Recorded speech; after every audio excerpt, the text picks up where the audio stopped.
En este episodio tenemos como invitada especial a la doctora Ana María Cheto, quien es investigadora del Instituto de Física y también profesora de la Facultad de Ciencias de la UNAM.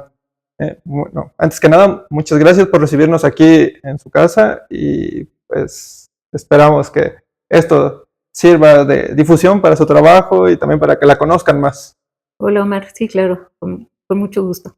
Estuve leyendo acerca de usted y vi que usted fue la primera mujer que se doctoró en ciencias, ¿no? En México. En física. En física, Sí. en física. Sí, Sí, sí. justamente de eso pues quisiera empezar, viendo o que usted nos comente, pues a pesar de que ya han pasado pues algo de tiempo, pues sigue siendo complicado para las mujeres estar dentro de la ciencia, ¿no? Pues yo considero que todavía para usted todavía fue más complicado, ¿no? Siendo la primera mujer que se doctoró en física. Bueno, yo no podría decir que para mí fue complicado, pero si uno ve las estadísticas, sí faltan muchas mujeres, eso es muy cierto. Pero yo en los estudios no tuve ningún problema, o sea, no me sentí discriminada para nada. La discriminación como que viene después y a veces es muy sutil. ¿Por qué cree que no haya tantas mujeres en física o en la ciencia? Bueno, porque tradicionalmente ha sido un campo dominado por los hombres. Socialmente a las mujeres no se ha esperado de ellas, pues, no se ha esperado de nosotras que cursemos una carrera científica, que nos dediquemos a hacer ciencia. Las expectativas en ese sentido empiezan desde la familia, desde la escuela primaria. Tú puedes ver que luego a los chicos, pues, les dan, digamos, ciertos instrumentos, ciertas herramientas, y a las chicas les dan otras diferentes. Y desde ahí ya empieza a haber una distinción que se va propagando y se propaga socialmente y se propaga a través de las generaciones. Entonces, bueno, pues toma su tiempo cambiar esa situación. Sí, justamente, por ejemplo, en los juguetes, ¿no? Cuando a los niños Sí. les dan un cierto tipo de juguetes y a las mujeres les dan otro cierto tipo de juguetes que van Sí. como más enfocados en hombres, por ejemplo, hacia las ingenierías o cosas de construcción o cosas de ese estilo. O desgraciadamente las ametralladoras. Bueno, sí, también Sí. en ese sentido. Sí, sí. Y a las niñas no, pues las muñecas, y de ser posible, muñecas rubias, ¿verdad? Tipo, bueno, no voy a decir marcas, ¿no? Y es muy difícil encontrar algo que se salga del prototipo. Entonces se van creando estos modelos, estos prototipos que tienen una gran influencia en la sociedad. Entonces, por ejemplo, ¿usted cómo cree que podría haber más mujeres en la ciencia? ¿O qué se debería de cambiar? Bueno, yo creo que hay que hacerlo que sea algo natural. O sea, para mí, afortunadamente, entrar a una carrera científica fue muy natural, porque así fui educada, porque así se me enseñó en casa y en la escuela. Y yo quisiera que eso fuera el caso para todas, o sea, que se vea que es algo natural, que no es nada excepcional, que no es que seamos mujeres de otro planeta, ¿no? Sino que somos de carne y hueso como todas las demás y que lo hacemos porque nos gusta la ciencia, porque nos parece que es una profesión muy interesante, lo es apasionante, y si tenemos la fortuna de tener los medios, las condiciones de dedicarnos a la ciencia, pues adelante. Yo no me he arrepentido un solo día de mi vida de haber estudiado física.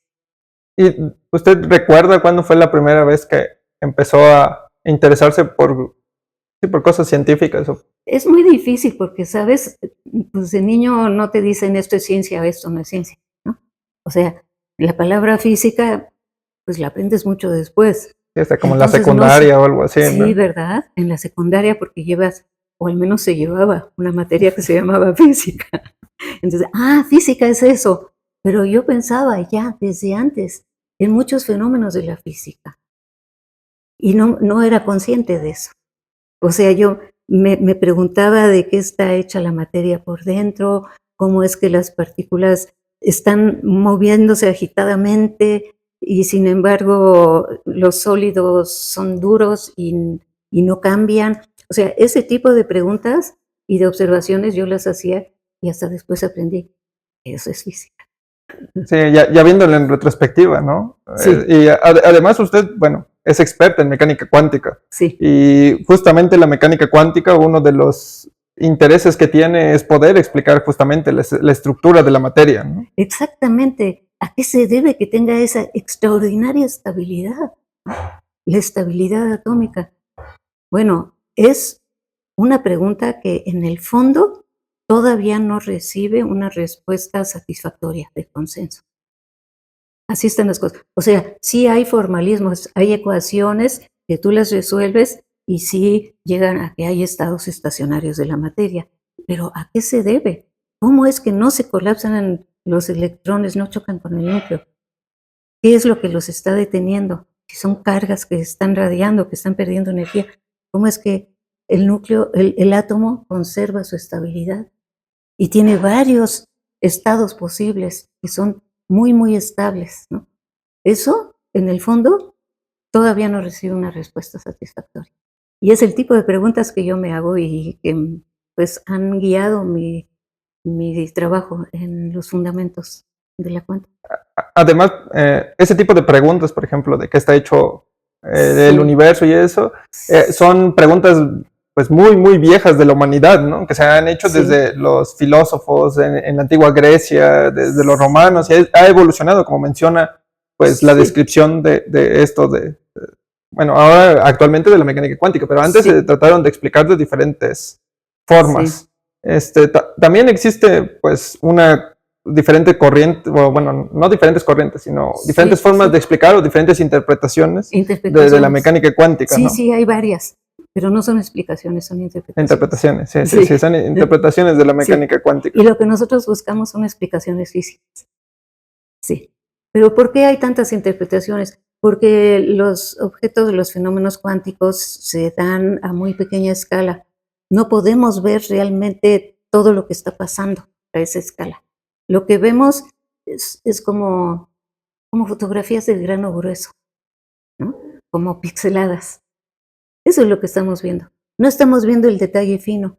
Entonces, lo que está describiendo hoy en día la mecánica cuántica es esa imagen pixelada, no el detalle fino. Y eso es lo que da lugar a tantas interpretaciones. De que no podemos ver justamente, Sí. o sea, tenemos observaciones indirectas, ¿no? Exactamente. De esos fenómenos. Sí. Pero también, bueno, también existen ciertos fenómenos cuánticos que pueden pasar a nivel macroscópico, ¿no? Sí. No necesariamente a nivel microscópico. Es cierto, pero tampoco se entiende, tampoco está la explicación causal física de ellos. O sea, sí, por ejemplo, el entrelazamiento que está tan de moda ahora por su importancia. Así se llama el podcast. Exactamente. ¿Y ustedes saben a qué se debe? No estoy tan segura de esa respuesta. Pues no, y es un fenómeno, o sea, que todavía encierra como mucho misterio, mucho interrogante. ¿A qué se debe que se entrelazan los sistemas, ¿no? O los componentes de un sistema, mejor dicho, y cuál es la causa de ello, ¿no? Y qué es lo que hace que dejen de entrelazarse, ¿no? Que se separen. Y estas son preguntas que tienen mucho fondo. O sea, hay física detrás. No es cuestión simplemente de salir con una interpretación más, porque abundan. Pero si entendiéramos qué es lo que produce el entrelazamiento y qué significa realmente que dos partículas estén entrelazadas, no significa que las partículas estén, digamos, en el lenguaje usual, medio vivas y medio muertas. No significa eso, ¿no? Significa que están en un estado conjunto del sistema, no de cada una de las partes. Entonces, y bueno, pues los gatos no se pueden entrelazar, afortunadamente para ellos. Pero mientras no entendamos entonces qué es lo que está detrás del entrelazamiento, qué lo causa, no vamos a poder avanzar mucho más en predecir nuevos fenómenos, sobre todo en tener una visión más coherente de la naturaleza, al menos de la naturaleza física. También Por eso ahí está tan llena de contradicciones. También ahí surge otro concepto importante en la física, ¿no? Que es la localidad. Exactamente. El entrelazamiento es un fenómeno no local, ¿no? Aparentemente no local. Bueno, Sí, aparentemente no lo toda la demás física pues Sí. parece estar Sí. siendo un fenómeno Sí. local. Justamente esa es una de las contradicciones, pero es aparente, porque la descripción es no local. Pero en el fondo, el entrelazamiento se debe a un fenómeno que es perfectamente local. Lo que pasa es que el efecto que nosotros vemos ya es no local. Pero pasa también con las ondas de agua en un estanque, etcétera. O sea, donde hay fenómenos ondulatorios, la no localidad del efecto es perfectamente natural. Entonces, lo que nos está diciendo eso es que, en el fondo, también en el caso cuántico, hay un fenómeno ondulatorio subyacente, que es el que produce esa no localidad aparente. Bueno, la mecánica cuántica trató o surgió para resolver problemas que la mecánica de Newton no explicaba, ¿no? O bueno, que fallaba en una explicación, como el átomo de hidrógeno. Que Por sí ejemplo, sabemos. sí, que la electrodinámica de Maxwell y la mecánica de Newton no explicaban, porque según la electrodinámica, pues las cargas, como las del electrón, al acelerarse por la fuerza de atracción del núcleo, deben perder energía. Y siguen perdiendo energía, pues entonces chocan con el núcleo. Y eso no sucede en el caso de Sí, un porque si no átomo. todo sería inestable y no veríamos Exactamente. nada, pero pues Sí, lo que vemos es que si hay exactamente. materia y hay Sí. cosas. Entonces, ¿qué es lo que detiene? ¿Qué es lo que previene? Pues es ese mismo campo ondulatorio que también está bombardeando las partículas y que logra balancear la pérdida de energía, de tal manera que sí se dan órbitas estables. Entonces, son explicaciones que en el fondo son bastante naturales. Estas interpretaciones de la mecánica cuántica pues dan los mismos resultados, aunque como de una forma diferente de ver las cosas, ¿no? Sí, es que yo insistiría que no estoy hablando de una interpretación, sino de un esquema teórico más coherente, donde no hay postulados. O sea, estamos tomando en cuenta la existencia de fenómenos físicos, de entes físicos que están allí y viendo cuáles son los efectos que producen. Se sabe que hay un campo que llena todo el vacío. Lo que digamos, en el lenguaje moderno se llaman las fluctuaciones cuánticas, pero es un campo electromagnético. Entonces, ese todo el tiempo está interaccionando con la materia y es lo que hace que la materia pueda, pues, alcanzar estados estacionarios. Ese campo que todo el tiempo está interaccionando con él. Y es interesante porque también el campo naturalmente sufre las consecuencias de esa interacción. Y bueno, anteriormente en los capítulos pasados hemos entrevistado Sí, a especialistas en gravedad y en gravedad cuántica, en sí, cosmología cuántica, sí, y me surge una pregunta respecto a eso. Por ejemplo, pues algo que se quiere en la física pues es justamente que estas dos grandes teorías, la gravedad o la sí, relatividad general y la mecánica cuántica, que se unan, ¿no? Y sí, sí, son como dos piezas diferentes del rompecabezas. sí. Y ¿no cree que esa es una pieza faltante en dar una mecánica cuántica completa, la gravedad? Pensamos que sí, sabemos que hay personas que piensan que por ahí puede estar la solución.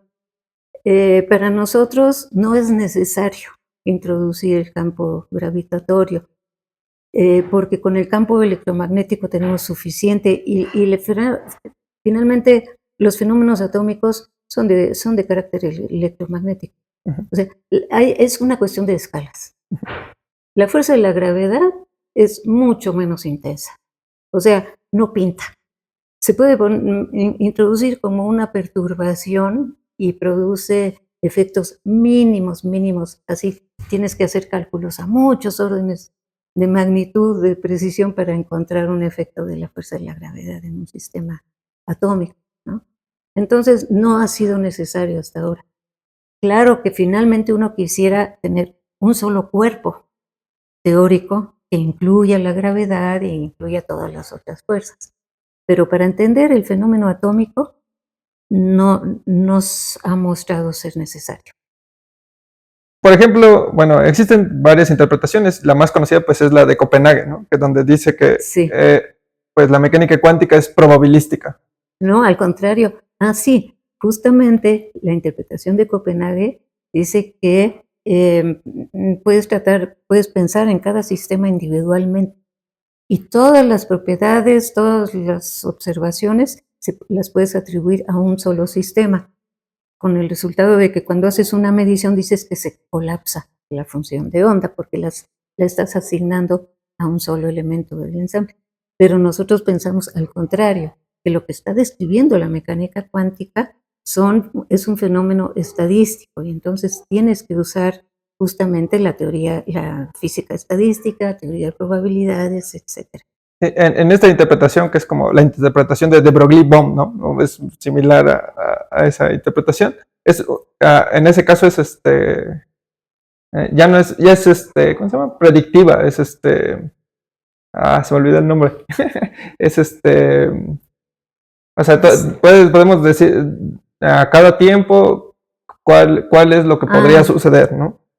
Lo que quieres decir es que es determinista. Es determinista, sí, se me olvidó bueno, la palabra. Ese es un punto importante, sí, porque es muy curioso cómo si tú estás familiarizado con el formalismo que se usa en la mecánica cuántica, con las ecuaciones de Heisenberg, ¿no?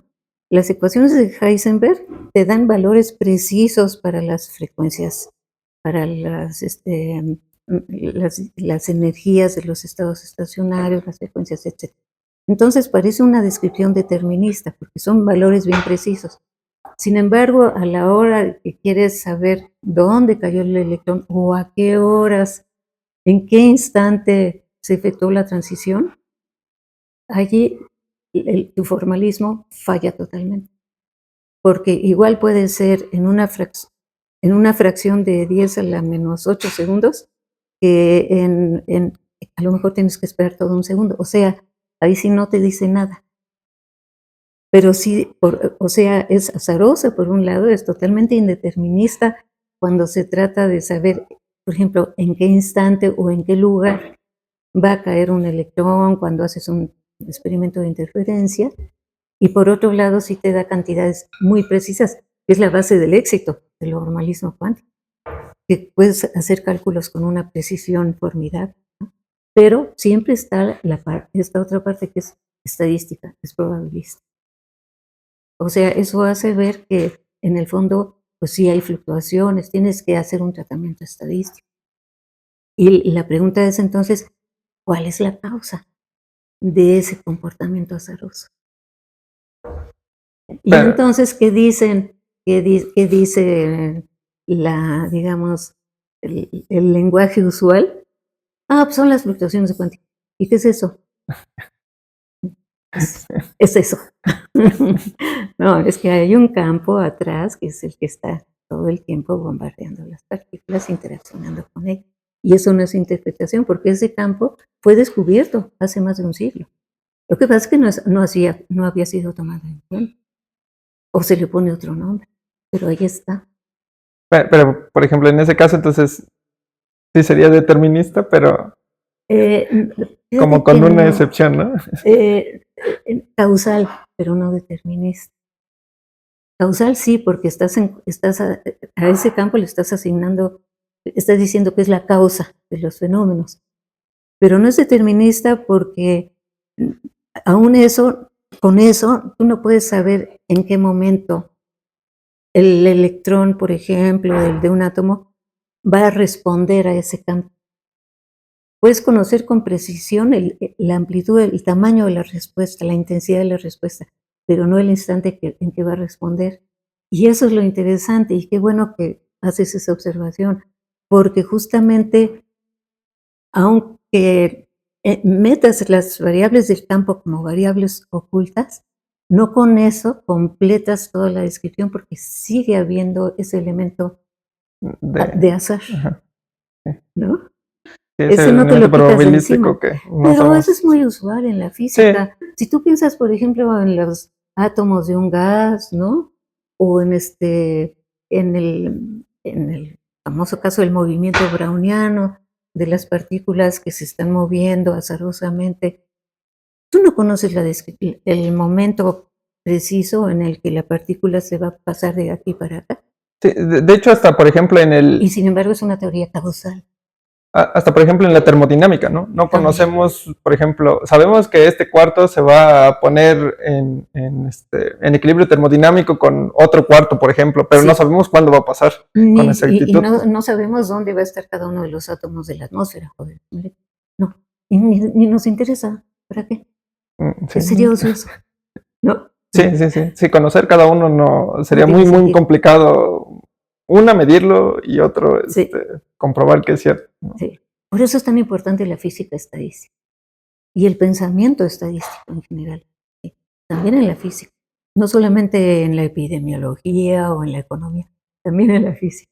Sí, pues de ahí se desprende, bueno, la termodinámica está en todos lados, porque hasta, bueno, la termodinámica y la estadística Sí. están en todos lados, hasta pues en los agujeros negros con la entropía de Hawking, ahí también se puede poner sí. en efecto, bueno, en sistemas macroscópicos y en sistemas microscópicos. Sí. Y la física estadística fue lo que le dio la base a la termodinámica. Así es. Antes de la física estadística, la termodinámica era una teoría puramente fenomenológica, o sea, descriptiva. Pero la física estadística vino a explicarla, a darle una base sólida. Y eso es lo que todavía falta en el caso de la mecánica. Tenemos una buena descripción de los fenómenos, pero no de la causa de los fenómenos.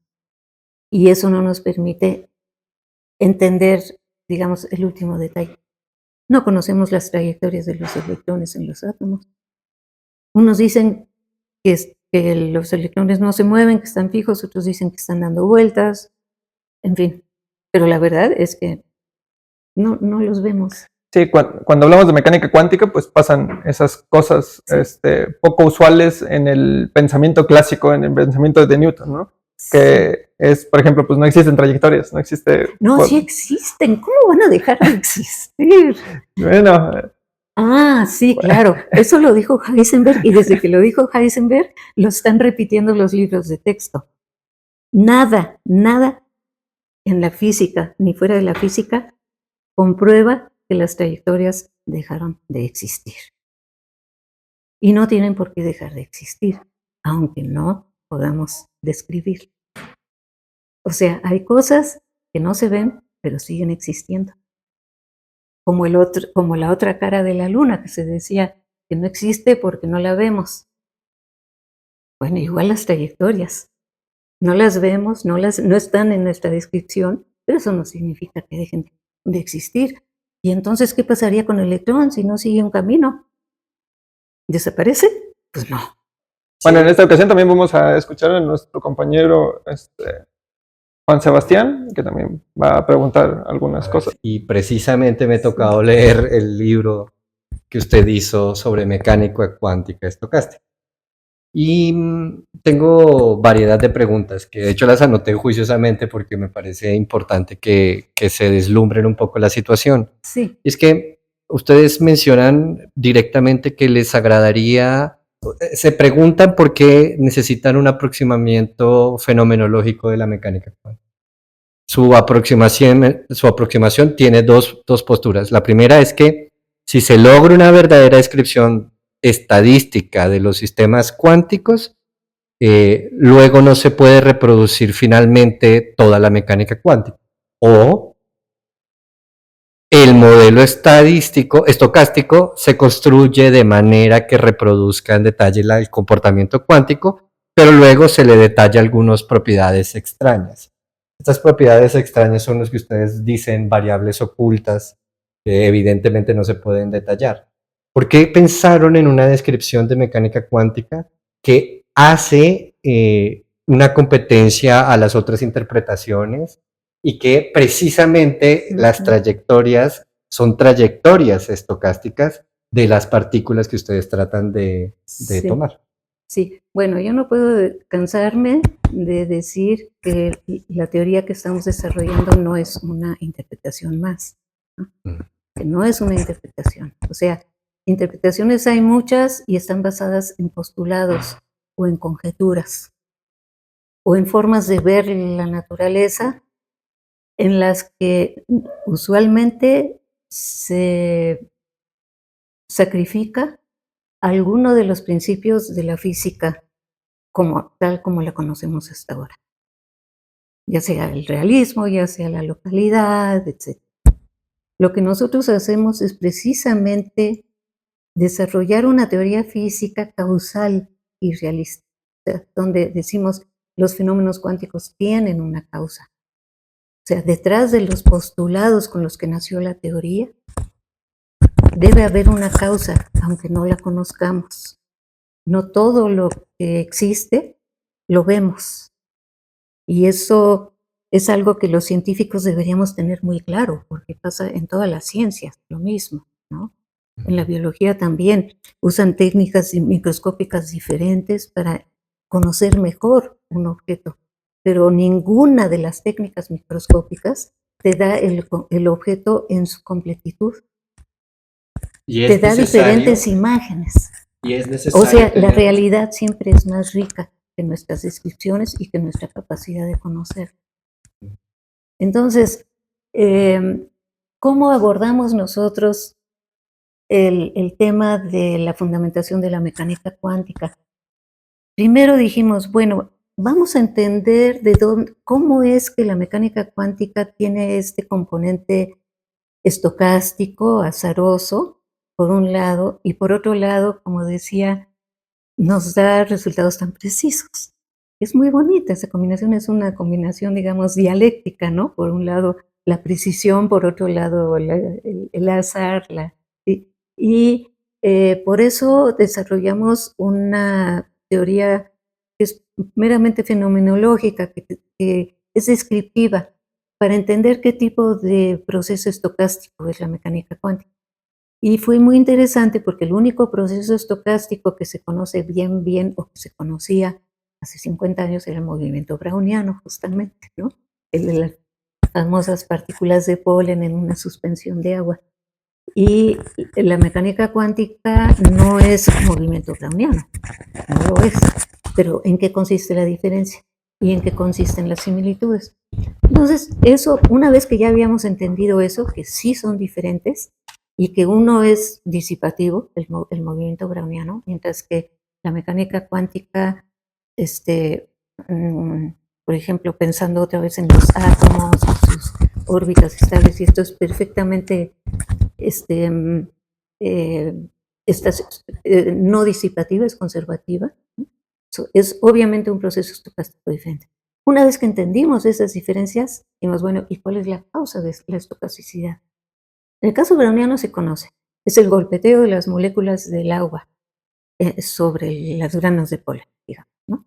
Que todo el tiempo las moléculas del agua están chocando con los granos de polen y eso hace que se muevan así, azarosamente. En el caso cuántico, ¿qué es lo que produce esa estocasticidad? una fuente, Una fuente. pero esa fuente no es conocida. Es que se conoce desde Planck, eso es lo interesante. Planck en su segunda teoría de 1910-1911 dijo, mi teoría no está completa si no le agrego esta energía de punto cero al campo de radiación. Y algunos, muy pocos, empezaron a tomarlo en serio y después como que le hicieron a un lado. Hubo una persona, Nernst, un premio Nobel de Química, que dijo, allí está la causa de la estabilidad atómica. Hizo un cálculo así sencillo inclusive y dijo, si se toma en cuenta ese campo, se puede entender por qué el átomo de hidrógeno, que era el que se trabajaba en aquella época, estoy hablando de 1916, por qué tiene una órbita estable, tiene un estado base en donde se está moviendo y no choca con el núcleo. Es porque este campo le está imprimiendo una energía que impide que colapse. Y eso que está escrito en 1916, apenas en 1963 lo retomó un colega. Dijo, claro, ahí está la causa. Y empezó a trabajar sobre eso. Y empezó a hacer cálculos. Y le salió, empezó a hacer cálculos sencillos, usando como todos lo hacemos al principio, el oscilador armónico. Y le salió la energía del estado base del oscilador armónico, salen los estados excitados. Entonces, era como para continuar ese trabajo y decir, vamos a ver hasta dónde llega esta teoría y si nos puede explicar también otros fenómenos cuánticos. Y sí, te explica incluso el entrelazamiento. ¿Cómo se produce el entrelazamiento? Pues porque ese campo ondulatorio está todo el tiempo conectando las partículas. Las partículas están respondiendo de manera resonante a los mismos modos del campo, si son dos partículas iguales. Y eso es lo que las conecta. Pero también una de las cosas que me parece interesante de Sí, la explicación sí. es que de todas maneras, a priori para que el proceso sea fenomenológico, mencionan que por condiciones no tienen un conocimiento explícito de la Ujú. misma fuente. Es decir, la Al fuente es una fuente principio. aleatoria, en principio, ¿no? Pero sí, no, la naturaleza física para nosotros de la causa está perfectamente determinada. Es el mismo campo de radiación, es el estado base del campo de radiación. Sí. Sí, es Ujú. eso. Ya, ya, Ajá. ya. Pero ¿cuál es la fase de las ondas cuando interaccionan con un electrón? Pues quién sabe. Y nunca lo vamos, eso a lo mejor nunca lo vamos a saber, pero no interesa. Lo importante es saber que hay una causa, Bueno, que no tenemos que inventar, que no tenemos que introducir postulados. ok. Eso es hacer física, ¿no? Sí, porque, bueno, igual existen como dos tipos de corrientes en la mecánica cuántica. Una que dice que pues, ya se acabó, pero pues es azarosa, ¿no? Que es probabilística, todo es probabilístico, que es como interpretación de Copenhague y que ya está como resuelta la mecánica cuántica, pero no se van más a fondo a tratar de estudiar como los fundamentos y de por qué surgen ciertas cosas, que es como la otra visión de que no está completa y que faltan muchas cosas por resolver todavía. Da ciertos resultados, ciertas explicaciones Sí, de ciertas sí, cosas sí. que pues sí han ayudado mucho, pero no está completa, ¿no? Sí, y esas dos corrientes, gruesamente hablando, existen desde el nacimiento mismo de la teoría y han dado lugar a debates, bueno, conocidos, históricos, ¿no? Por ejemplo, el famoso debate del Congreso de Solvay de 1926, ¿no? 1927, cuando se, se reunieron los creadores de la nueva teoría y no se podían poner de acuerdo porque tenían visiones diferentes. Y estaba la corriente, justamente la corriente de Bohr y de Heisenberg, que decía, ya, aquí ya no tenemos nada que hacer, ¿no? Esto es lo que nos dice la teoría y no hay más que averiguar. Y la corriente, bueno, sobre todo de Einstein, ¿no? Que dijo, no, pues está incompleta la teoría, no nos está diciendo toda la realidad. Y sí, Einstein apreciaba mucho lo que se había logrado. Yo decía, pero nos falta, o sea, hay cosas que no se están explicando. Y por eso la teoría se ha desarrollado todavía a base de muchos postulados. Se postula los operadores, se postula el, el espacio abstracto, ¿no? El espacio de Hilbert, todo se postula. Y aún hoy en día ustedes pueden ver en la literatura cientos de artículos donde no se ponen de acuerdo sobre la naturaleza de la función de onda. Algo tan familiar, tan conocido por todos nosotros, y hay unos que dicen que es un ente puramente matemático, hay otros que dicen que no, tiene una materialidad, ¿no? Unos dicen que describe el comportamiento de cada uno de los electrones, otros dicen que solamente tiene significado estadístico o probabilístico. El elemento central de la teoría de Schrödinger todavía no está bien resuelto. Pero En no ese se, ne- sentido, la teoría está incompleta. pero no se necesita hacer mecánica, o sea, no se necesita una función de onda para hacer mecánica cuántica. O sea, si Puedes usted toma el prescindir de spin, ella, sí, pero trata de resolver las ecuaciones de Heisenberg para hacer un cálculo.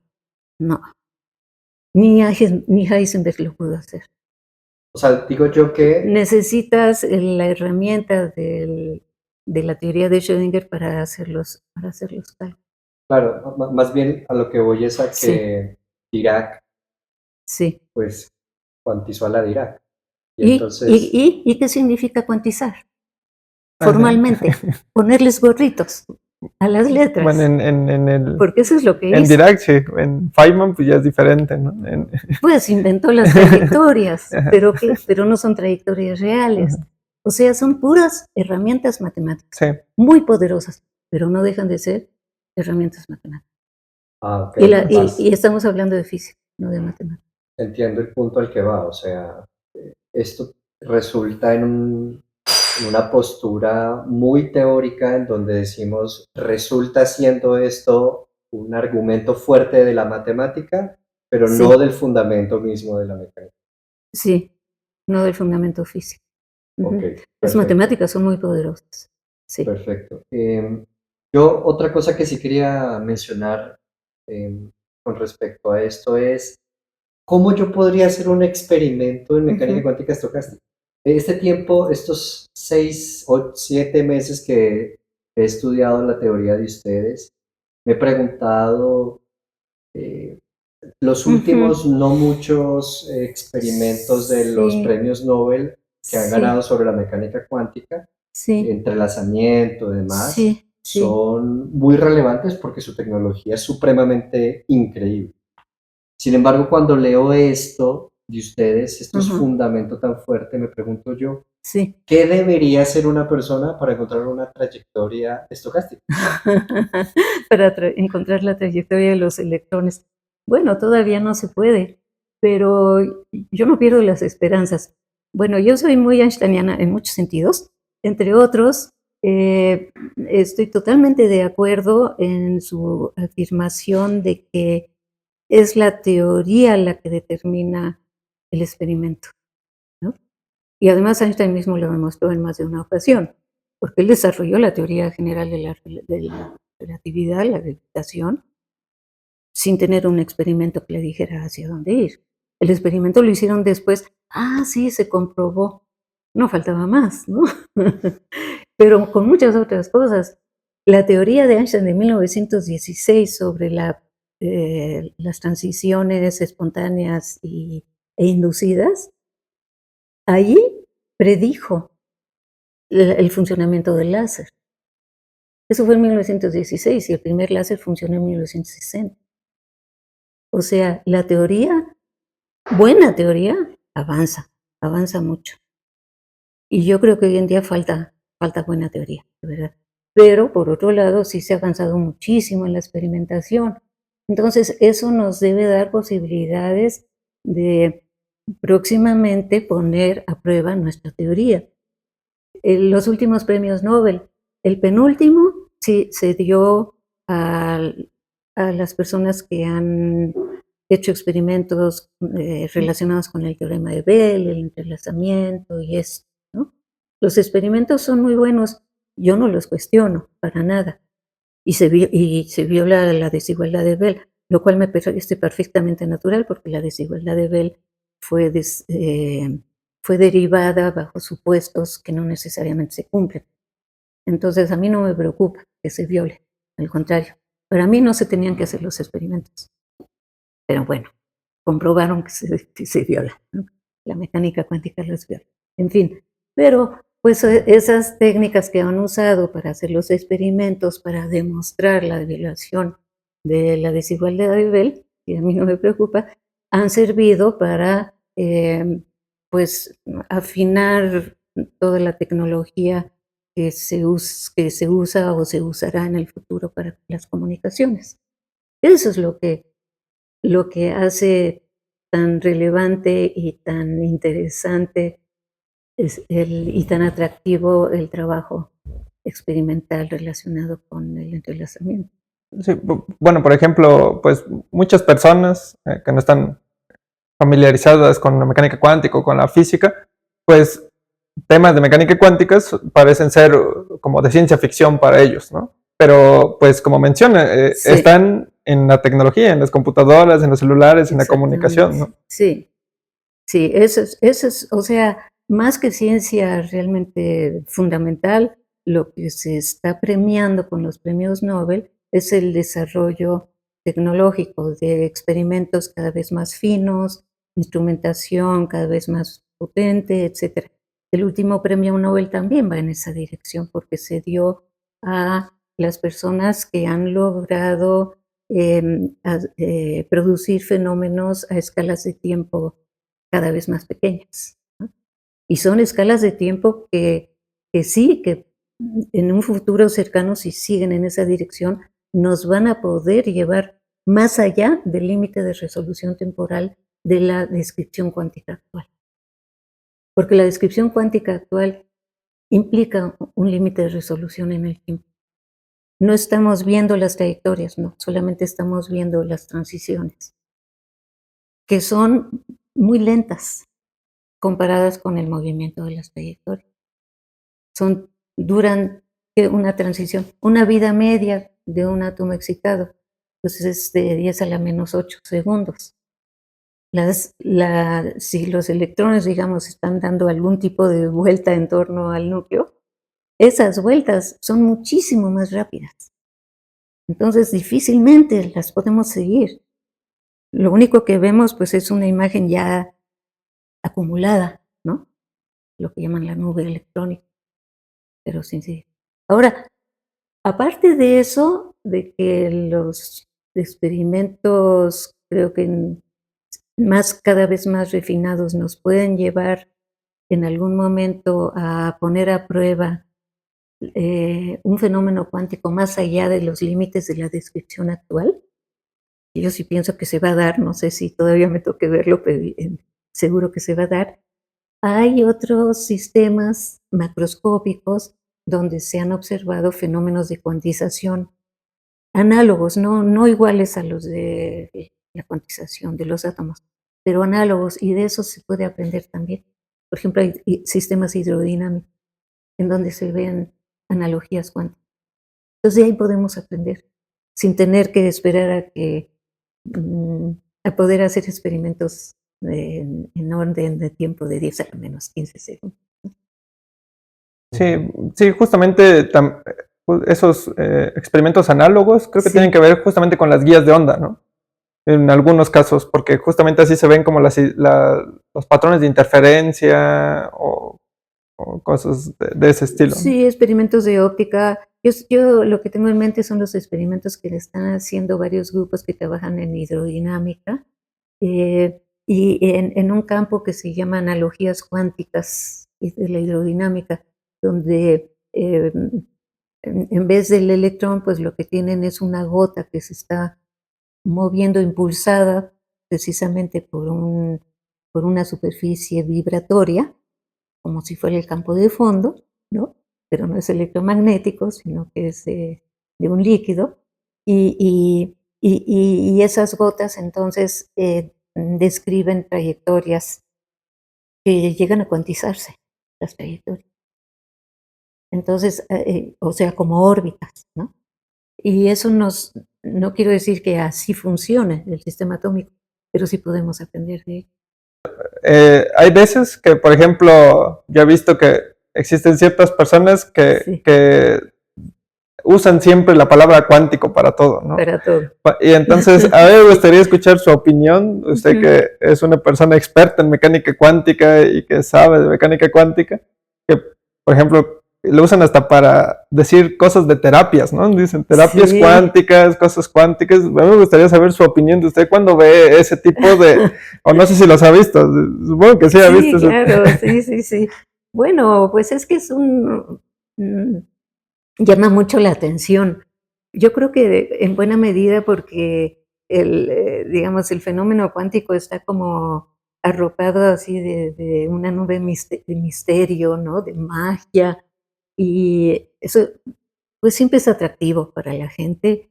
Y como es un término que viene de la ciencia, pues dicen, pues ya con esto explicamos la magia, ¿no? ya la cuántica nos da permiso, pues, de hablar en esos términos. Se hace un abuso realmente del término. Es cierto que en un lenguaje más o menos coloquial sí podemos hablar nosotros de cuantización, por ejemplo, del pues las longitudes de onda en una cuerda, ¿no? Hablamos, pues está cuantizado. Aunque realmente el fenómeno de la mecánica cuántica, el fenómeno cuántico que se da como se da en los átomos o en los sistemas a muy bajas temperaturas, es más complejo que eso. No es simplemente como la cuantización de una cuerda. Ahí hay que tener cuidado, ¿no? Porque en los sistemas cuánticos, por ejemplo, en los condensados de Bose-Einstein a temperaturas muy bajas o en sistemas de muchas partículas que se encuentran en un estado coherente, etcétera, hay propiedades también que tienen que ver a la vez con las partículas, pero con fenómenos colectivos que muestran un carácter, que tienen propiedades ondulatorias. Y eso es lo que nos hace pensar que en efecto hay un campo de fondo y el campo natural pues, es el electromagnético, porque el fenómeno cuántico es de naturaleza electromagnética, es un hecho, ¿no? Entonces, si uno quiere ser muy riguroso, pues debería uno limitar el uso del término estrictamente a los fenómenos que se dan en la física en sistemas cuánticos.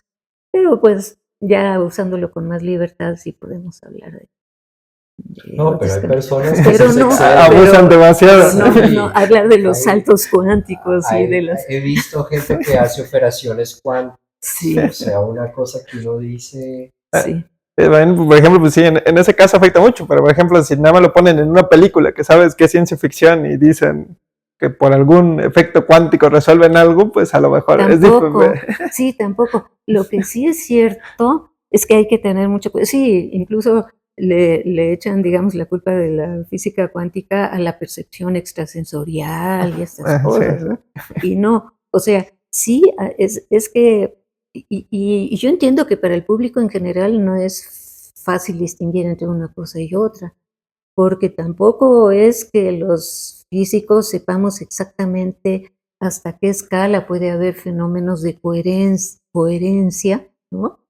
Que sí sean de origen cuántico, ¿no? Por ejemplo, en el funcionamiento del sistema nervioso, ¿no?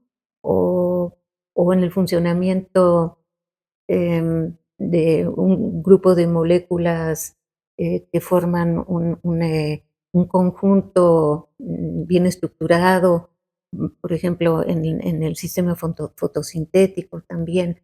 Allí sí se tiene la sospecha ya bastante fundada de que hay un fenómeno cuántico que es el que permite la transferencia de energía luminosa desde un punto del sistema fotosintético hasta otro. O sea, eh, estamos a escala, digamos, mesoscópica, ¿verdad? Sí puede haber fenómenos que sean típicamente cuánticos y que todavía no estén bien entendidos. Y eso puede tener repercusiones fisiológicas interesantes. Otro tema que precisamente ya saliendo un poquito de la mecánica cuántica, Sí, este podcast también hablamos un poco para o sea, tenemos mucha gente que nos ve gente desde prepa, pero nos ve gente hasta investigador, sí, ¿no? Y la razón de esto es porque es un podcast que si bien usted nota, eh, los que hacemos el podcast, son Omar, yo, mis físicos. compañeros, somos físicos y tenemos un bagaje sobre el tema. Sí. Pero una de las cosas que quería hacer nueva ahorita en el podcast, que quería iniciarlo con usted, era que muchas de las personas quieren saber cómo una persona como usted tan exitosa llegó a ser tan exitosa en lo que hace hoy. ¿Qué diferenció a usted de las demás personas para llegar a donde usted está hoy? Y lo digo en términos de productividad. ¿Qué hace que Ana María tenga tanta capacidad y tanto amor en la ciencia para llegar a estar donde está? Bueno, yo no le podría decir eso del éxito, a mí no me, no sé, no es una palabra que forme parte de mi vocabulario, pero se requiere mucha convicción em, de que en una serie de principios y de valores. Lo mismo dentro de la física que fuera de ella, ¿no? Y sí, yo creo que eso es lo que me ha guiado. Y a veces puede pasar mucho tiempo hasta que uno encuentre una respuesta que a uno mismo lo satisfaga, ¿no?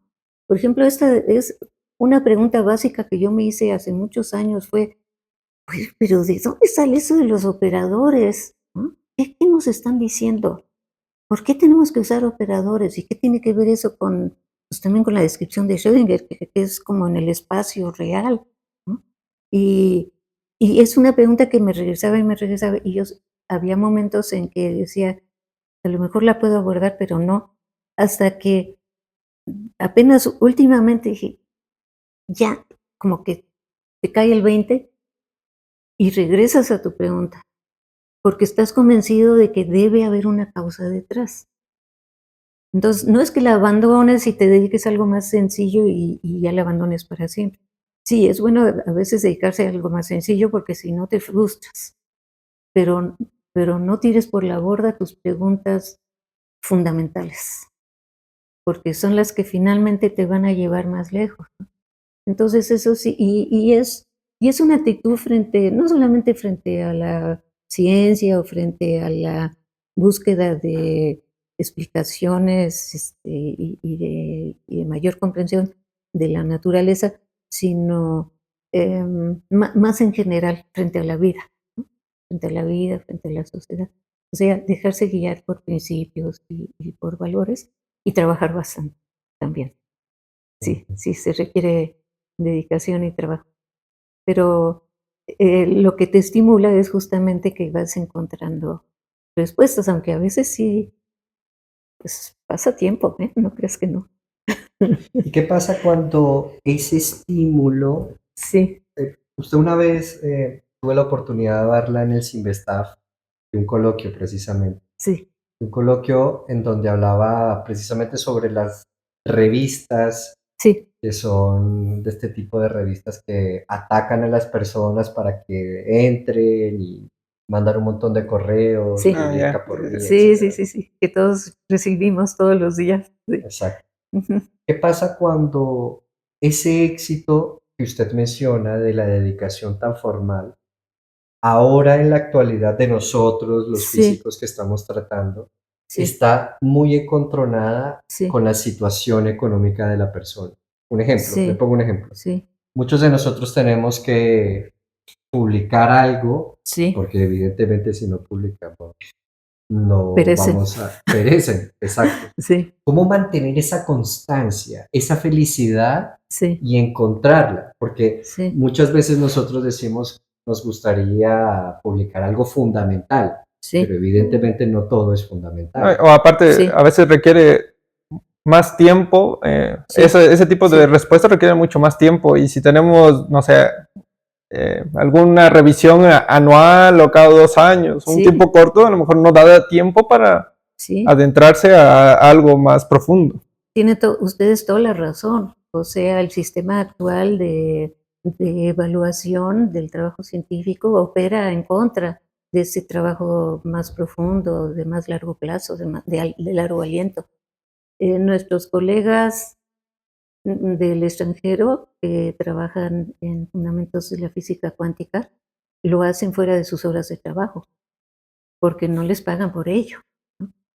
Por ejemplo, las revistas, la gran mayoría de las revistas, las llamadas revistas de corriente principal, no publican este tipo de trabajo. ¿Por qué? Porque según ellos no es del interés de su público. ¿Por qué? Porque no les da ganancia, porque son trabajos poco citados, porque no están de moda. Entonces sí, hay que trabajar contra corriente. Y para eso sí, uno tiene que tener sus principios. Hay que trabajar contra corriente, pero yo lo entiendo, si uno es joven, pues tampoco se va uno a suicidar, ¿no? Sí, Entonces, pero no tiren por la borda sus preguntas fundamentales, porque llegará un momento en que ustedes con la formación que tienen y ya una vez que estén un poquito más asegurados su futuro profesional, podrán regresar a ellas, ¿verdad? Y con ese bagaje que han adquirido, podrán hacerse preguntas más interesantes y encontrar respuestas más de fondo. Ujú. A mí también me parece curioso porque cuando hablamos de ciencia, últimamente casi siempre me he dado cuenta que en los podcasts hablamos de personas académicas, personas como usted, personas como yo, personas como Matt, personas que vivimos de la academia. Pero creo que hemos dejado al lado a un tipo de persona que hoy por hoy Sí, está ahondándose más en la sociedad. Y es sí. que en la física nos hemos dado cuenta que muchas personas están migrando a la industria. Son Ajá. personas que evidentemente han estado inmersos con nosotros, pero que por X o Y motivo dicen, ya no puedo vivir de una beca, por ejemplo. Ujú, ujú, ¿Qué decirle a ellos? ujú. ¿Qué decirle a ellos de Ah, ese? pues que la formación de científicos que recibieron es, es un gran eh, valor que no deben, al que no deben renunciar, porque es lo que les permite em, abordar cualquier tipo de problema de manera más analítica, más crítica, aunque se dediquen eh, a otra cosa, ¿no? Ya sea a la industria, ya sea a otro campo de trabajo, pero la formación que uno recibe como científico le da a uno herramientas para el razonamiento crítico, para el análisis, que uno puede aplicar en todos lados. Por Bueno, ejemplo, yo recuerdo cuando empezaba apenas la industria de la computación, teníamos un maestro en la facultad que tenía un puesto alto en una compañía que en aquel momento era de las compañías principales de computadoras y nos dijo que él solo contrataba físicos, no contrataba ingenieros ni matemáticos, físicos. Le pregunté, ¿y por qué? Pues porque son más creativos y son más analíticos. Entonces, pues sí, pero no saben de cómo, no le hace, eso lo aprenden así. Pero la formación que recibieron es una herramienta que pueden usar para toda la vida. de hecho, varios de mis compañeros justamente así es como han conseguido algún trabajo. Ellos no saben programar, son Sí, teóricos y se meten en alguna empresa y los contratan y ya ahí sí, rápidamente aprenden. Y, sí. Pero yo pienso también que eso significa que y yo espero que estén haciendo un trabajo más creativo, ¿no? Que no simplemente se sí, dediquen a hacer sí, algo que podría hacer quizá una persona con formación técnica, porque si uno estudió física, pues uno en cierta forma está privilegiado porque ha adquirido estas herramientas de análisis, de razonamiento crítico. Entonces, esas son las que sería bueno que empleáramos en todos los ámbitos, ¿no? Más creativamente, también en la industria, ¿sí? Y entonces podríamos estar desarrollando, y se está haciendo hasta cierto grado, pero todavía de manera muy limitada y muy tímida, desarrollar tecnología propia, encontrar nuestras soluciones propias, no depender tanto de las soluciones que vienen del extranjero, porque tenemos la capacidad. Y los físicos la tienen, y lo que tienen que aprender, lo aprenden con más facilidad. Claro, tienen que tener la mente abierta. Ujú. de hecho, yo leí que en algún momento usted no pertenecía al SNI, ¿verdad? O en Ah, sí, renuncié a él, sí. Y estuve fuera desde que pedí licencia porque me fui a ocupar un cargo alto, de alto nivel en el extranjero, a fines de 2002 y regresé apenas el año pasado, este año, a principios de este año, sí.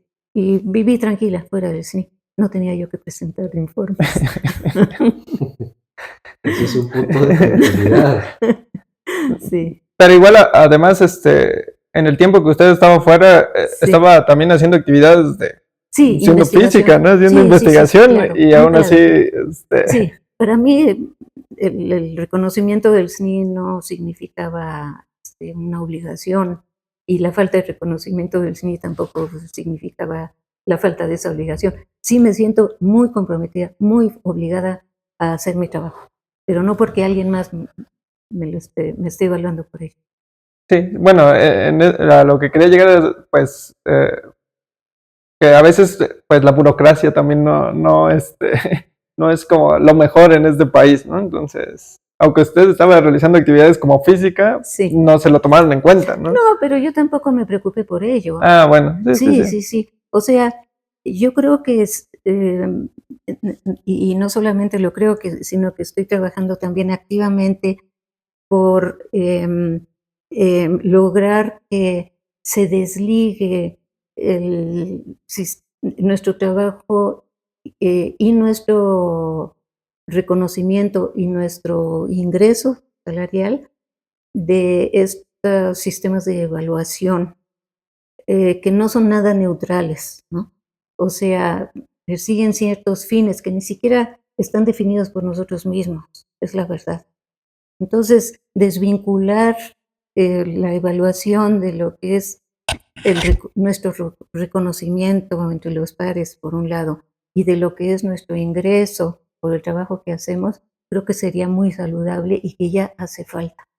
Porque este sistema que se creó a mediados de los años 80 para promover la productividad, para elevar la llamada productividad en términos de número de artículos, a lo que ha dado lugar, entre otras cosas, es a una fabricación masiva de artículos que ni siquiera alcanzamos a leer, es la verdad, y a una motivación extracientífica por el trabajo. Entonces, ya está produciendo distorsiones.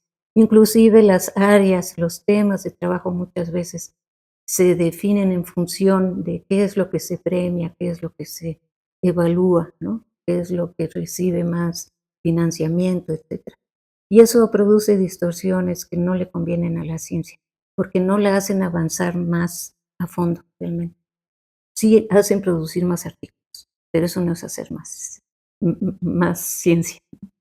Sí, bueno, también había visto que, por ejemplo, ahora que comentaba Juan, que de estas revistas, yo había visto que también usted había impulsado más la revista de la Sociedad, de la Sociedad Mexicana de Física, ¿no? Sí. Y esta revista, a diferencia de pues otras revistas en Europa o en América, bueno, en Estados Unidos, perdón, Sí.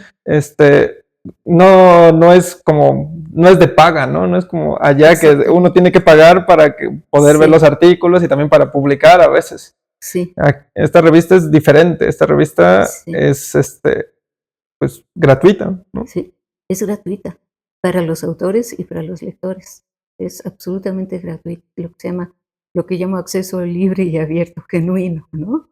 No lo que llaman acceso abierto, donde primero tienes que pagar miles de dólares o de euros. Para que todos los demás y lo que lean. Para muchos, pues para aquellos investigadores que pertenecen a grandes grupos que están muy financiados, que trabajan en Estados Unidos, en Europa, pues no representan ningún obstáculo. De hecho, una buena parte de esa ciencia está financiada por los departamentos de defensa. Y esos son los que están financiando esas publicaciones, ¿no? Pero con nosotros es muy diferente, son nuestras universidades que tienen que estar pagando esos gastos de publicación, además de estar sosteniendo nuestras propias revistas. Entonces es un sistema muy injusto. Y por eso estamos trabajando por un acceso genuinamente libre y abierto, pero a nivel de todo el mundo. Pero naturalmente pues hay intereses fuertes, comerciales, y esos no los podemos cambiar nosotros. Ha tenido una pared sólida para que la revista mexicana de física deje de ser gratuita y pase a ser de pago. O sea, ¿ha tenido contradictores en su postura? Muy puntuales y muy pasajeros. Sí, se ha planteado en más de una ocasión. Pues vamos a pedir algo de financiamiento, aunque sea poco, para que la revista no tenga que buscar financiamiento por otro lado. Pero rápidamente, afortunadamente, la sociedad y la directiva de la sociedad se convence de que sería un camino muy peligroso. Entonces, mejor se busca un financiamiento que es realmente menor, porque publicar un artículo no cuesta miles de dólares o de euros. Procesar y publicar un artículo no cuesta tanto como lo que nos están cobrando las grandes editoriales. Cuesta una fracción de eso. Sí, entiendo. Y también lo mismo lo digo porque es que me parece un robo. Todas estas, así, o sea, yo Sí. no tengo problema con decirlo de manera clara y concisa. Parece un robo que uno tenga que estar pagando tanto dinero para descargar un artículo. A ver, yo Y entiendo también para todo este, publicarlo. También, también para para publicarlo publicarlo, o también sea, se Para paga. publicarlo. todo este cuento Sí. entiendo que por derechos de autor, el conocimiento de uno, etcétera, etcétera, pero creo que hay un punto en donde los precios son supremamente elevados. No, ¿cuáles derechos de autor? No, ni siquiera conservamos los derechos. Se apropian de ellos. Se apropian de. Nosotros hacemos todo el trabajo. Todo. Lo entregamos ya listo para que salga en la revista. Es la verdad, ¿no? Entonces, claro, es obvio que pues hay vivales por ahí que dicen, pues yo también voy a crear mi editorial, ¿no? Y voy a prometer arbitrajes rápidos, publicación rápida y cobro menos y me hago rico. Pues sí, esas son las revistas fraudulentas que ahora están proliferando. Pero eso es una consecuencia natural del mercado. Sí, ¿Sí? sin duda. ¿Por qué? Porque los jóvenes tienen que publicar, como ustedes lo han dicho.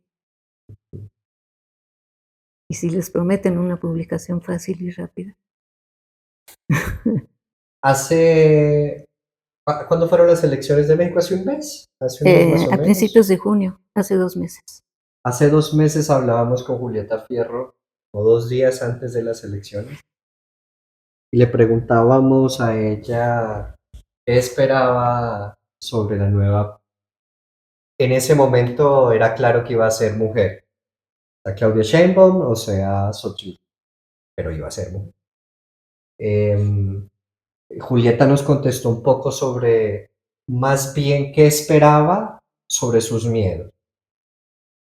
Sin embargo, ya pasadas las elecciones y ya con clara determinación de cómo el país va a irse en unos años, en 6 años, ahora le pregunto a usted, ¿qué espera usted de este nuevo tramo de sexenio para la ciencia mexicana?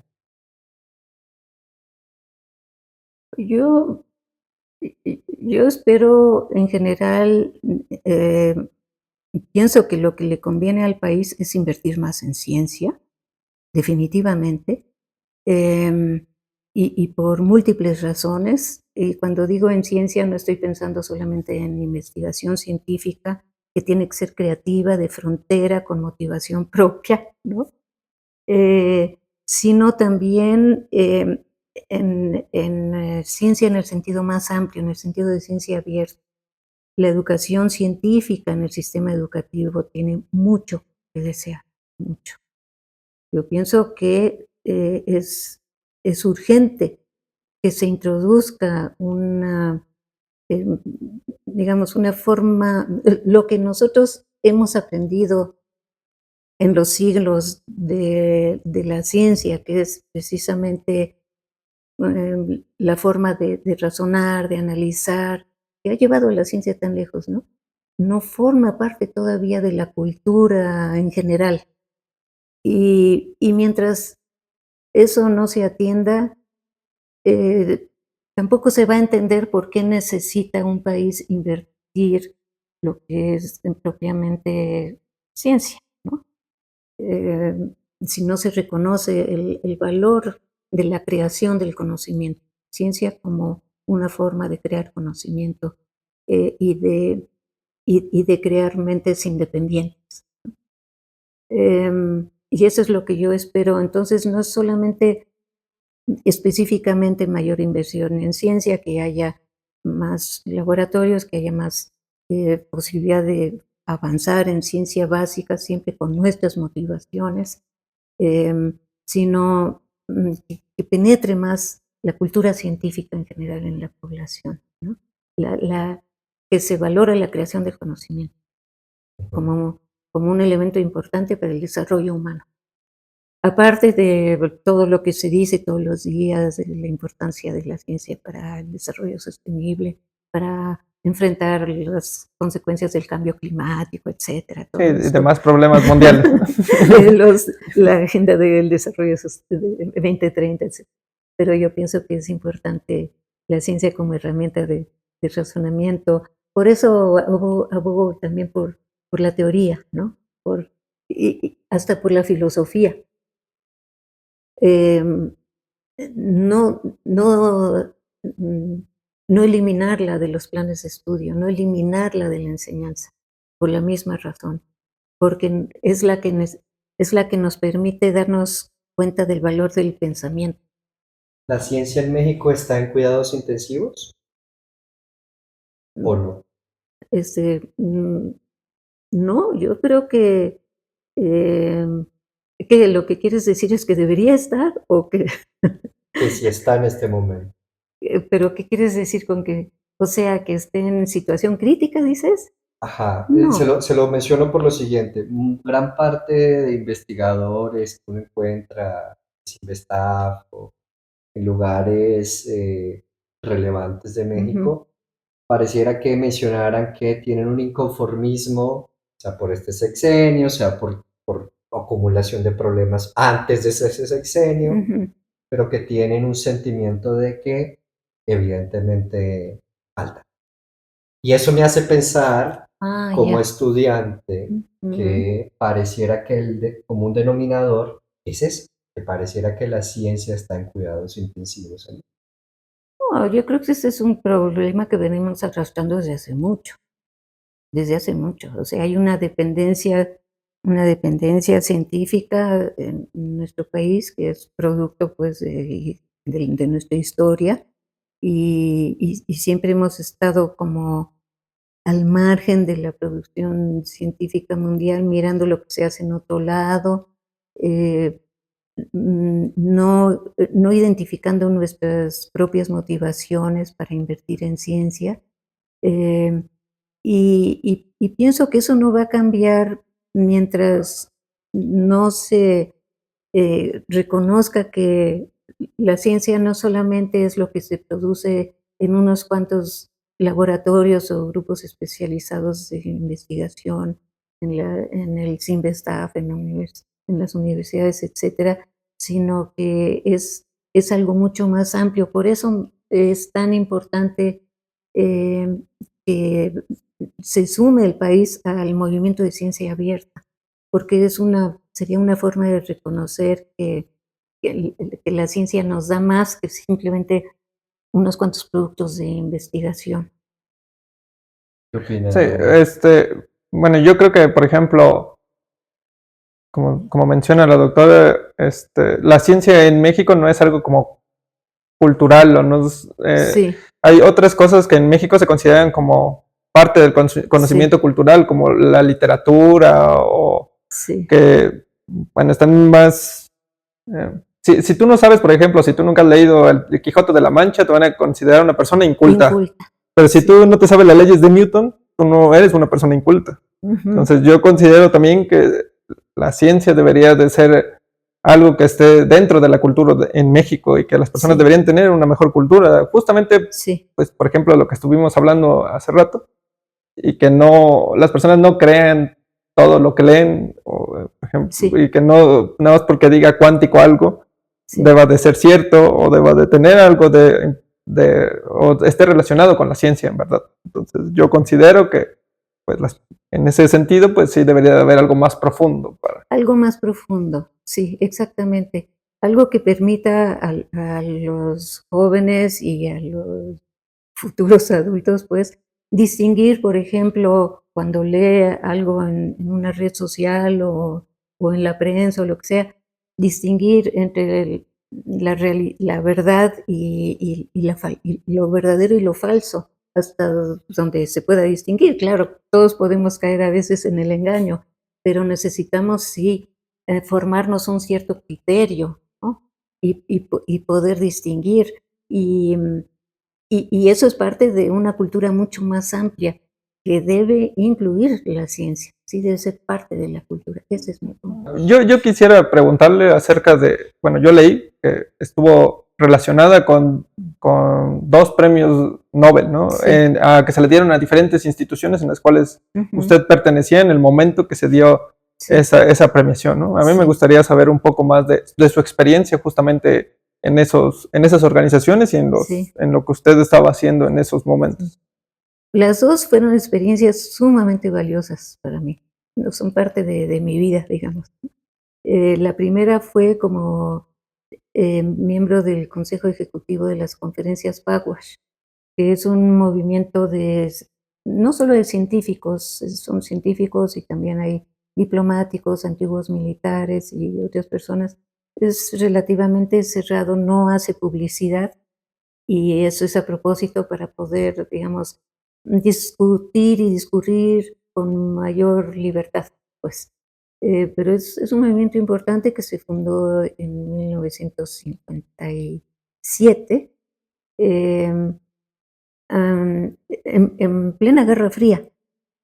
Y a pesar de fundarse en ese momento, los fundadores eran ciudadanos de los países en conflicto durante la Guerra Fría, ¿no? De Estados Unidos, de la Unión Soviética, bueno, también había de Japón, de algunos países europeos.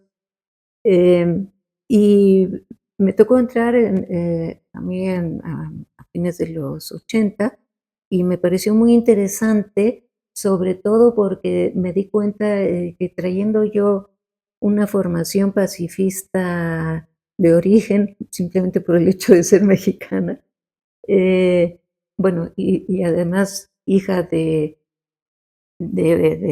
una persona que por su pacifismo dejó la Alemania nazi también, podía contribuir con una manera diferente de ver las cosas, porque los ciudadanos de países en conflicto, sobre todo de potencias nucleares, em, ven las cosas desde la óptica del conflicto. En cambio, nosotros al revés, ¿no? Y eso fue lo que también resultó interesante para la contraparte, para ellos, ¿no? Al grado de que al año siguiente del premio Nobel me eligieron para presidir el comité ejecutivo, porque, porque tenía yo esa capacidad natural de poner, de juntar en la mesa a personas que estaban en conflicto eh, desde una óptica mm, de resolución de conflictos. Y eso me ha ayudado, yo aprendí mucho de ese movimiento, precisamente en ese sentido, en cuanto a resolución de conflictos, en cuanto a ver las cosas desde, desde la perspectiva del oponente o del adversario, ¿no? Eh, que, que es algo que desgraciadamente hace mucha falta hoy en día, ¿no? El segundo, bueno, el movimiento Pugwash, o sea, la motivación de su creación fue la escalada nuclear, ¿no? El desarrollo de nuevas armas nucleares y la necesidad no solamente de detener esa escalada, sino de buscar la eliminación de esas armas. Dentro de ese movimiento hay corrientes que buscan solamente el control de las armas, pero también hay la corriente de los que buscan la eliminación de las armas. Entonces también dentro, o sea, no hay debate, ¿no? Sí, sí. No crean que es tan sencillo, por por razones obvias, ¿no? Eh, Posteriormente, bueno, justo cuando pedí mi licencia para irme a trabajar a Viena fue porque el director general del Organismo Internacional de Energía Atómica, viendo mi trayectoria, me invitó a ser directora general adjunta del organismo. Es un organismo importante de las Naciones Unidas. Y cuando me, cuando me invitó, bueno, cuando se puso en contacto conmigo, me pidió que le pasara yo una lista de las actividades en las que estaba yo involucrada, se la mandé y él me dijo que tenía yo que renunciar a todo eso, porque iba a ocupar un puesto muy exigente, muy demandante. Y pues sí, tuve que renunciar a mi pertenencia en ese momento a las conferencias Pugwash y algunas otras cosas, pero le dije que no renunciaba a todo, ¿no? Mantuve algunas cosas, mantuve el sistema de información, el Latindex y otras cosas, y la posibilidad de hacer investigación en física fuera de horas de trabajo. Y él dijo, bueno, está bien, bajo su cuenta y riesgo.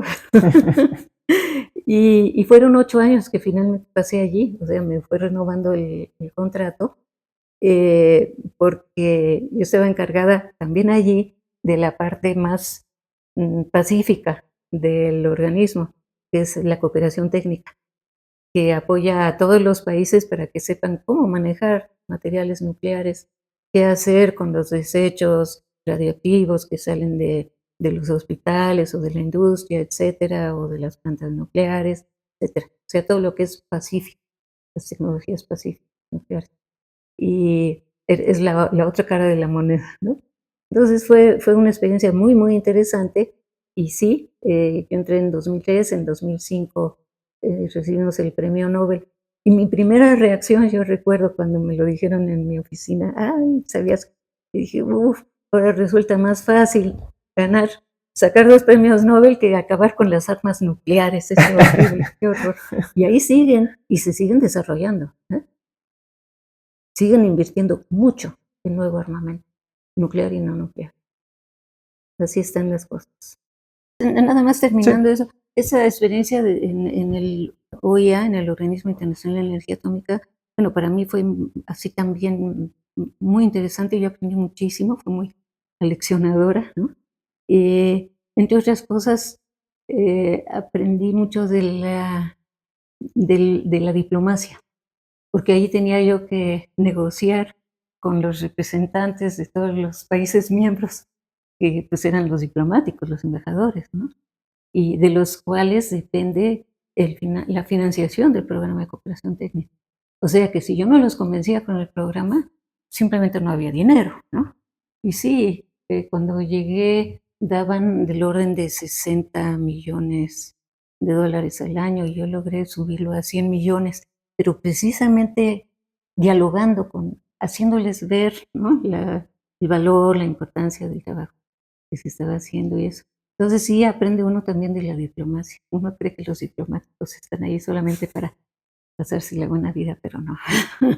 y de hecho, por ejemplo, eso también en la ciencia es algo Sí, complicado, ¿no? Para sí, sí, pedir sí, dinero a los gobiernos a que financien ciertos proyectos, ¿no? Siempre me he sí, preguntado cómo es o qué claro. se le dice a las personas para que... Sí, eso por un lado, pero por otro lado también, o sea, nosotros muchas veces no apreciamos lo que es el ambiente de la diplomacia, en donde hay que saber argumentar para, em, para convencer a una persona que no tiene los mismos intereses, que sí hay puntos en común, que sí hay razón para trabajar juntos, ¿no? Y esas negociaciones no son sencillas. Uno lo ve en la UNESCO, en las Naciones Unidas, en todos los ámbitos multilaterales, que se requiere, o sea, se requiere saber nuevamente entender al otro para poder establecer un diálogo significativo y que conduzca finalmente a lo que uno busca, ¿no?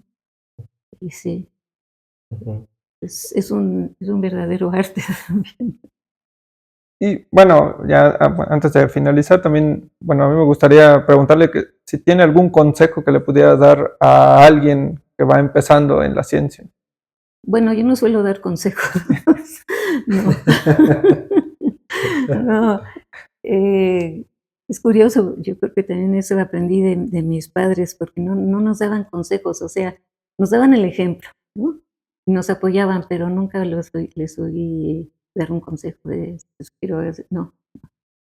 Entonces, pues yo tampoco doy consejos. Em, por eso me gusta que me preguntes, ¿no? Porque esa es una forma de decir, bueno, yo lo hago así, ya otros sabrán si lo quieren hacer así o lo quieren hacer diferente, ¿no? Sí, sí, sí, sí. Ujú. Sí, bueno, aparte, durante todo este Yo tiempo puedo de la decir plática, lo que a mí me gusta y lo que yo he sentido que sí, que sí es importante en la vida, o sea, el ser fiel a sus valores, a sus principios, eso me parece fundamental, eso es lo que me ha permitido a mí irme trazando un camino como más firme, ¿no? Donde no me tambaleo tan fácilmente, donde a lo mejor paso momentos de más trabajo, más difíciles, pero a la larga sí se siente uno retribuido. No quiero decir satisfecho, porque yo creo que nunca voy a estar satisfecha, pero cuando menos uno se va motivando y se va animando a buscar explicaciones más a fondo, resultados más difíciles de obtener, ¿no? Va uno adquiriendo esa seguridad que le permite a uno avanzar. Pero pues Perfecto. sí, pero Sí. no es consejo. Sí. Además, bueno, con este tiempo de que hemos estado platicando, pues Sí. la gente se puede dar una idea Sí, de lo que ha hecho, Sí. de la forma en la cual ha trabajado y pues eso también puede servir. claro, puede sentir cierta afinidad o no, Sí, ya es cuestión de cada quien, así es, ¿no? sí. Sí, Sí, al final diría mi mamá, la sinceridad no juega con nada. Y si uno de por sí es genuinamente sincero en todo en la vida, habrá Sí. personas que estén de acuerdo con uno, como habrá personas que no. sí, Es parte de la vida. claro. Antes de cerrar, quería poner una nueva pequeña sección. Esta es la última y ya sale. Y es, voy a decir un nombre y usted me dice una palabra de lo que piense. Ujú. ¿Le parece? Sí, a ¿Sí? ver, sí. La UNAM, ¿Una sola palabra? una sola palabra. Mm, amplia. Tonatiuh Matos, Mm, inteligente. Luis de la Peña, Para mí es todo. los deportistas que hoy representan a México en los Juegos Olímpicos. Valientes. México. Una gran nación. Y por último, y ya para terminar, ciencia. Mm, me vienen tantas palabras a la mente. Em,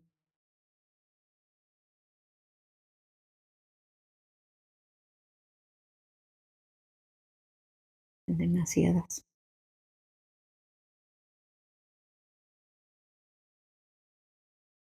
Asidero, Asidero. Ok. con Bueno, ese. pues terminamos. Bueno, Muchísimas entonces gracias. con esto terminamos este episodio y agradecemos de nuevo a la doctora Ana María por recibirnos aquí y por prestarnos parte de su tiempo. Esperamos que esto ayude o podamos transmitir toda su trayectoria, o bueno, lo que hemos platicado y que Muy bien. más gente se interese también en la mecánica cuántica Sí. y en estos temas. No, pues muchas gracias. Quién sabe cuánto tendrán que editar, pero bueno, eso ya es trabajo de ustedes, ¿no? Sí. Muchas ¿Tiene gracias. que trabajar mucho con la edición normalmente?